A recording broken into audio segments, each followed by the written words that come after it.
โตพี่น้องฮุบเครื่องฮุบของมาตูบยังบ่ทันแล้วตากฝนแล้วพี่น้องไอ้บ้านี่พอกำลังเร่งมือเฮ็ดบ้านะ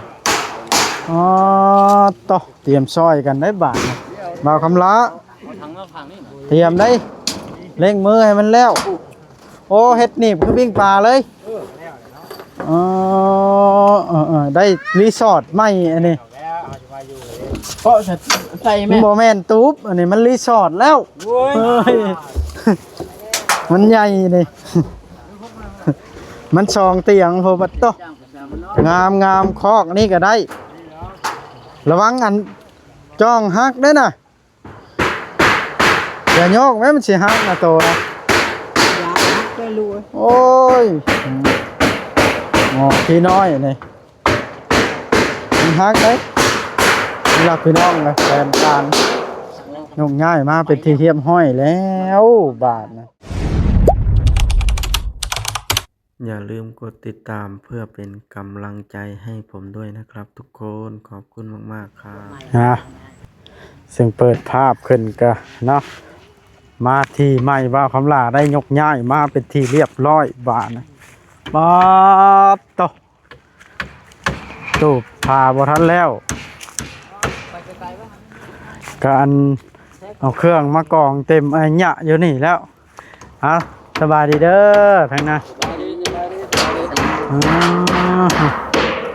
บ่เคยเฮ็ดได้นี่ก็ได้บ่เคยเฮ็ดได้เฮ็ดไปเลยลมสิบ่พัดตีเพราะนี่ล่ะจองไว้แล้วนึกออกง่ายโอ้แล้วออกกับพายางอ้อมคือเก่าเนาะพายางตุ้มทางนี้มัน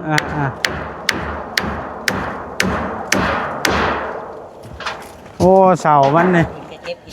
เอาไม้แนบคือเก่าเนาะไม้แนบเด้นี่สิบ่ตอกเด้กว่าสิบ่ตอกเด้สิได้ป่ะมันที่ใส่เบิ่งต้นไม้แกมาเวลาเครื่องคองเบิ่งล่ะเบิ่งแนบ3อันก็พอเนาะอยู่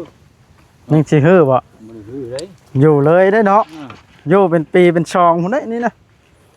บ่ได้ฮื้อเลยได้เจ้าสิฮื้อมันเห็นหยังฮื้อแล้วอยู่ในไสเนาะเฮ้เจ้ากระดาษให้บ่ปลูกหลังไม้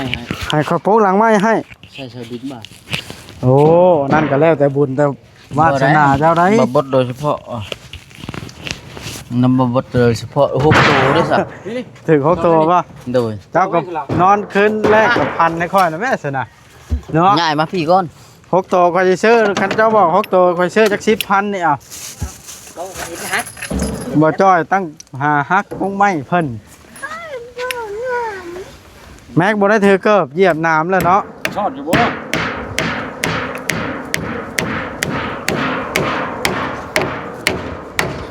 ชอบถึงจัดการเองเลยดิ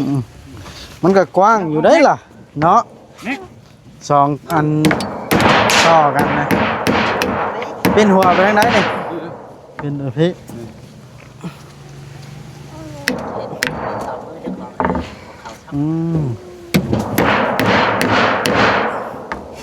มาเลยคน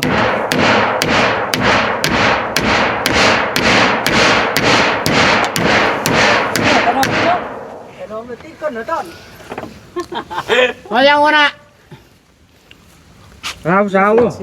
ายโคมหมูมี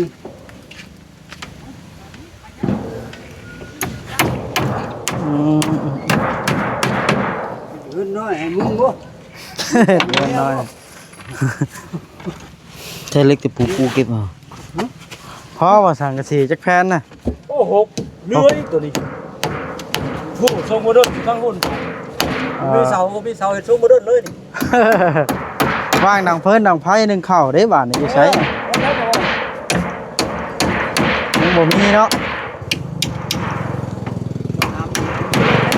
โอ้ยเพ่งอ่ะเพ่งมาเปิดไหม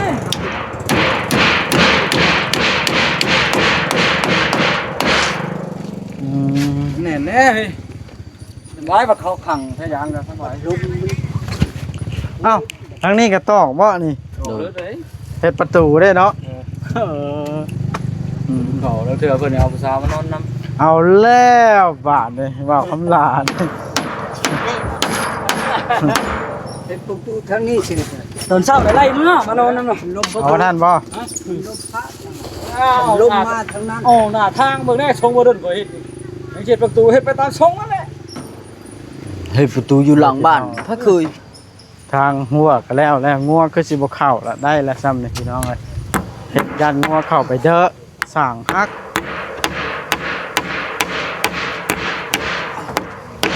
เอาคำลาตอบ เด้อใหม่เอาไว้ บ่ เฮ็ด ม อัน ๆ นั้นนั่นนึงเด้อใหม่เฮ็ดมานี่นั่นแม่มันนั่นแม่คน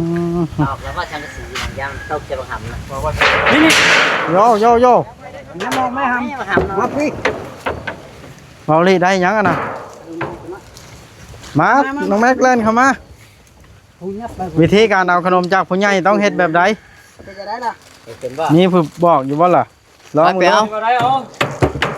รบมือเอารบกระดมเงินเด้อ ขอบใจเด้อแม่ แจกกันเด้อ ลองเบิ่ง เฮ็ดได้เด้อ เว้าพร้อมแม่เจ้าต้องเว้าขอบใจเด้อพร้อม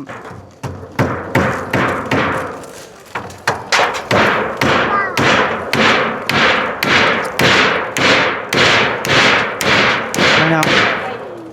ไอ้นี่จะนำมันไปรู้ไว้สัตว์ ปั่นบ่าวจ้อยบ่เดี๋ยวนี้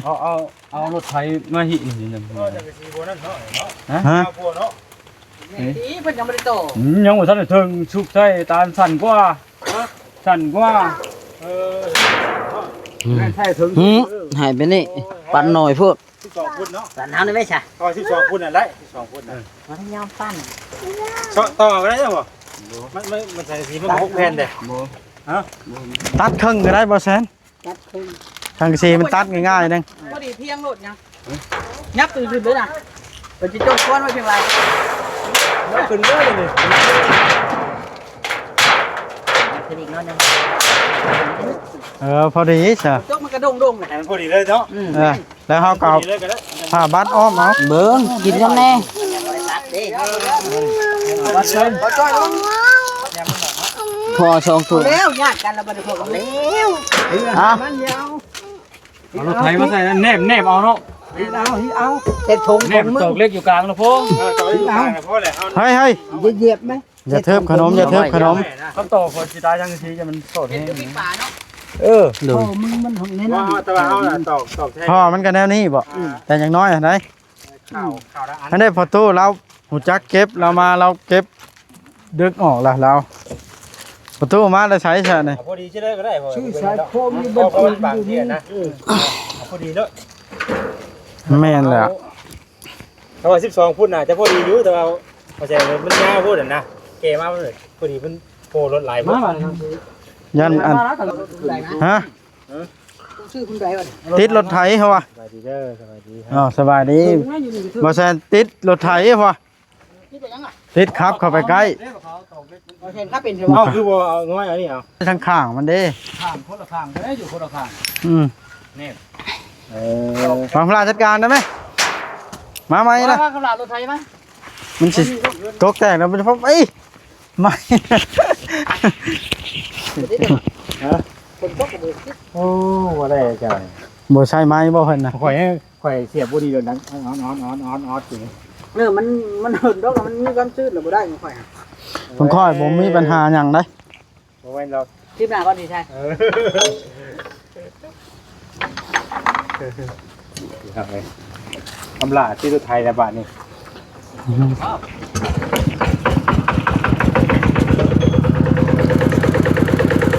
แต่ผู้ดีเลยนะว่าเนาะผู้ดีเลยอาชิ้นแรกมาชิ้นแรก ถ้ามีเล็กตัดนะ มันจัง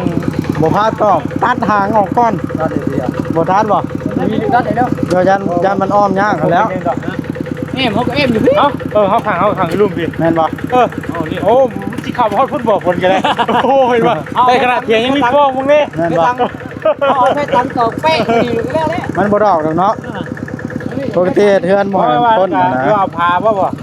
เอาพาไปต่างอ่ะบ่ แค่ตังก็ได้แค่ตัง มันไม่ต่างก็ได้เลย ทางกระจานง่ายกว่าแล้วก็กันพ้นกว่าอีกเอาเฮ็ดชั่วคราวเสร็จแล้วปีเนี่ย เดี๋ยวเขาให้สังฆาได้ก่อน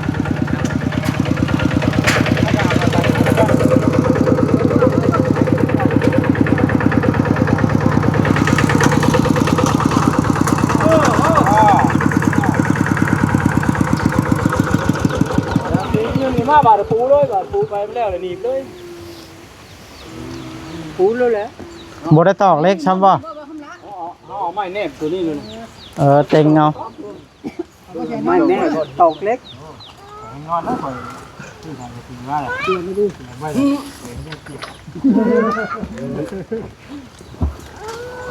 แต่ว่าตอกผ้าเลย ไม่แน่แต่ตอกเล็กมันเต็งแน่น แม่นบ่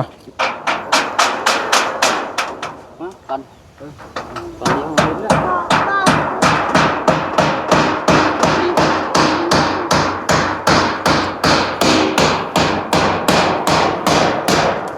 ลูกลุงเสิร์ชบ่มาซอยนี่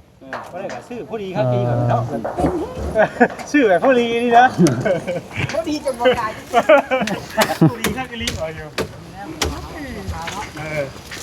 ยังสิเสริมในยุคใหม่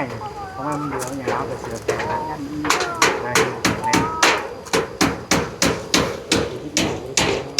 คำด่าเราจะไปขั้นไป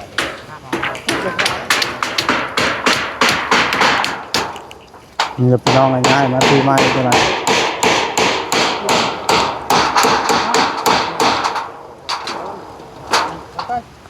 เราเบิ่งกล้องไปเด้อมาสิแก้ให้นี่ทุกคนให้แก้ทุกคนให้แก้ มาจากแกนที่3เพนเนาะ มุงนะ1 2 3 ที่ 4 4เพนกันไล่นั่นกัน มาไว้ทางนี้มั้ยปูไปเลยนี่ แบบรวดดีใหญ่เนาะมาแล้วก็ประกอบปั๊บไปเลย อาจารย์มาทันอยู่บ่นี่ ฮะ มาทันอยู่บ่เจ้านะทันคนเครื่องอยู่นะ แล้วก็คนยังไม่ได้มาอย่างเลยโหดมากอ่ะ เอา แล้วมาฮอดนี่ได้นี่แหละ จะมาก่อนกระช่างเนี่ยเพิ่นบ้างรถแล้วสิมากก่อนแล้วกับบ่กล้าบ้างหลายยันแค่เป็นเรื่องผมมาว่าเจ้าบ่ได้หลวงเจ้าบ่ให้กันบ่ ฮะ เจ้าบ่ให้กันบ่ หายอยู่ไหน เจ้าเป็นคนเฮ็ด ให้ยิ่งดี อ้าวเจ้าเป็นคนเฮ็ดข่อยเป็นคนมา ค่อยละอุกใจย่านมาแล้วยังตั้งอยู่โจอยู่นะค่อยละอุกเด้ย่านเห็นแบบนั้น มาแล้วเห็นโอ้ยว่ะ เป็น ใคร จัง แน่ ซั่น วะ พี่ เบาบางแห้งเบาจ้อยลงไปแล้ว ฮะ เห็นว่าเลยข่อยน่ะ เห็น เออ ไปว่าแซนกันนะมันสิไปทางไหนเนาะก็จอดนั่นล่ะแล้วมันเสียบ่ โยเนาะ โอ้ยว้าวอะไรก็ได้คือเสียไฟง่ายได้ก็เนาะเคยมีได้เนาะ โอ้โหเนาะ รถใหญ่เสียเคยมีปะ ดีเลยเนาะ ในโลกอันนี้นะ เอามีแล้วยังอยู่เลยดีว่ะที่จะยุ่งหมองเขาต่อกันกับ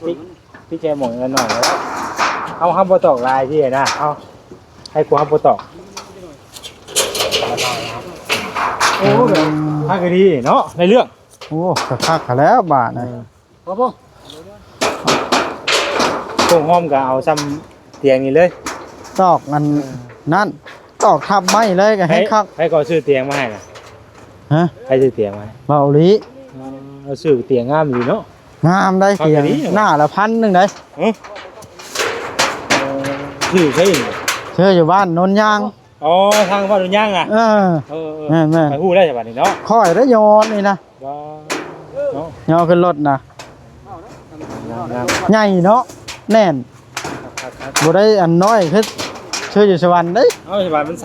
300,000ไปนึง เออ มันราคาต่างกันเนาะนี่เป็น ต่าง พันโบ ต่างกันทบครึ่งเนาะ ดู 400,000อยู่สวรรค์เนาะ โอ้เยอะคัก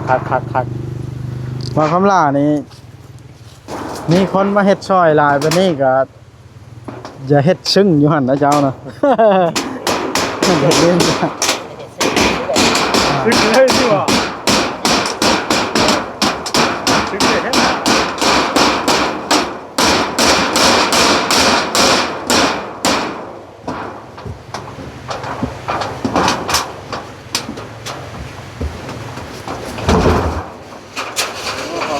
โอ้อันตรายลมได้บ่แซนเด้ย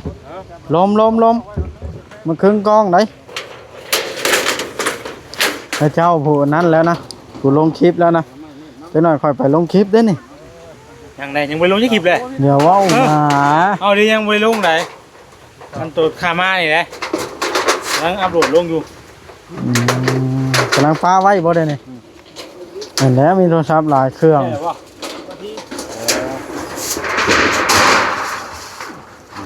แล้วมา ไล่เลี่ยกันลื่นละ2 ชั่วโมงนี่วะ แต่ก็เพื่อเฮ็ดเพื่อหยังเนาะ แม่น เพื่อแล้วเห็นว่าก็มาสิลงบ่ ต้องใช้เวลาเนาะ พี่น้องเนาะไอ้สิมูมันเนี่ยครับเรื่องในเรื่องดีนอนได้ครับ งามสำหรับของลาสิกิ้ง สองเตียงไปดิ ใหญ่ได้เชียร์แต่บัตรเช้ามาบ่มีบ่นั่งชื่อแล้วบัดน่ะ นั่งใช้ก็ได้เนาะนะเอามาพี่บ่ นั่งน้ำก็ได้เลย ฮะ เขาบอกโคตรแล้วกัน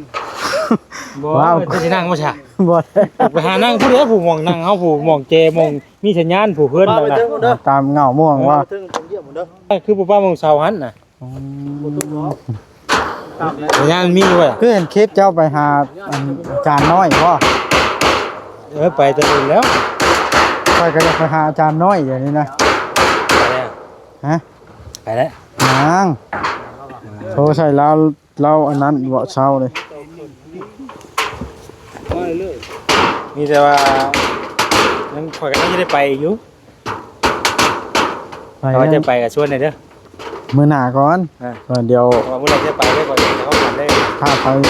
ไปพร้อมเจ้าแล้วจ้ะ เอาไปเจ้า โอ้ยข้าแสนจักว่าหน่อยๆว่าสิลองควันเพิ่นไปน้ำเนาะบ่คำละ อีกแค่นึง บ่คำละกินข้าวกับหยังเช้านี่บ่คำละ กินข้าวกับต้ม ต้มหยังอ่ะน่ะโอ้บาดแข้ง ดีได้คำด่า บาดแข้งไม่ได้ซื้อเจ้าอะไร บ่แซ่นบ่ซึ้งน้ำพี่น้องมันสิเจ็บอีหลีได้เนาะก็มันได้บาดแล้วนะเอ้าไปใช้ เข้าก่อนเบิ่ง ไปซะนะ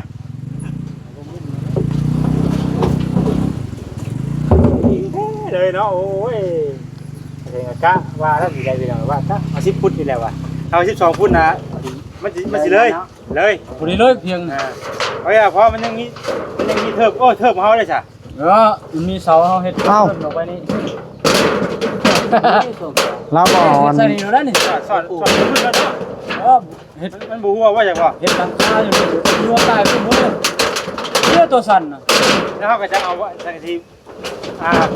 ผมให้เพลนึงเนาะเพราะมันผ้าเข่านะ โอ้บ่ถูกเลย หัวเสถีนอนแล้วบาดน่ะยิ้มแล้วของเกลื่อน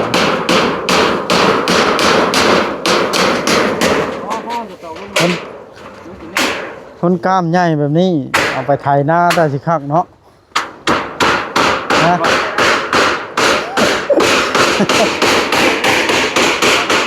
ฮะ บ่ได้เป็นหรอก เป็นยุ้ แค่นก่อยได้ติดลง นี่แหละพี่น้องเลยว่าคำหล่าแล้วนี่ สั่งเจ้าน้พังบ่ได้ขวดนี่มานะเราบ่เห็นประเทศมันให้กวัดเข้าป่า4 แผ่นพอดีละม่อมเนาะ ไปซื้อมา6 แผ่น ไอ้ซื้อว่าคือปริแค่ บ่แสนได้ พอดีครั้งนี้บ่ได้ เอา เกิ ไว้ น ยังตัวนั้น บ่ได้ให้เกินฮะ เฮ็ดเกยวางดังไผเด้ เอา เฮ็ดไผบ่ เอาทางหน้ามันดีทางหน้าก็บ่ต้องมีอันเนาะมันเทื่อมอง กระชั้นละเอาทางนี้ไปทางหน้าซะ เอาข้างก็ได้ก็ข้างพี่บ่เนาะ มันคักเด้วางนี่มันบ่งาม ค่อยเนาะ เพราะว่าฮอบไปบัดนี้ ก็ข้างพี่ค่อยว่า เอาทางนี้เป็นทางหน้า เอาทั้ง บ่แล้วเอาเฮ็ดประตูอยู่นี่ก็ได้บ่แซนนี่รีบเข้าไปนอนเฮาเฮาก็เอาข้างนี้ก็เหมาะได้ เอาข้างไหน เอ้า เอาข้างพี่ก็ได้ มันบ่อนพื้นที่ดังไผสิคักกว่าข่อยเบิ่งนี่ เดี๋ยวแต่กำลาแล้วบ่ยากเราคุณ แล้ว กินคุณก็ได้ เอา เนาะอย่ารับกำลา สังเกตเบิ่งนํกันนี่แล้ว ไงก็ได้เนาะ วางมันเหมาะสม โอเค ฮะ จงมาให้คนเห็นบ่ได้จงทางนี้ก็ได้ อย่าคนเห็น ปนับขาว่างนะ โอ้ย ว้าวไปจังเลย บ่แซนก็อ้อย จะมีไป มันให้ได้ลากกินขนมมันนะบอกมันแล้วบ่ บอกกัน เออ เป็นไงคำละเจ้าลักกินขนมลานบ่น้องบ่สร้างเฮ็ดแท้เบื่อครับ เอาพี่น้องเอ้ยคลิปนี้ก็ได้ ถือว่ายืดยาวพอสมควรเลยเด้อพี่น้องเด้อสิจบคลิปลงซ้ำนี้กันพี่น้องเอ้ย เอามาแม่งละได้ก่อนเต็มที่เลยบ่ นะถ้าเบิ่งการคืบหน้าตอนต่อไปพี่น้องเอ้ย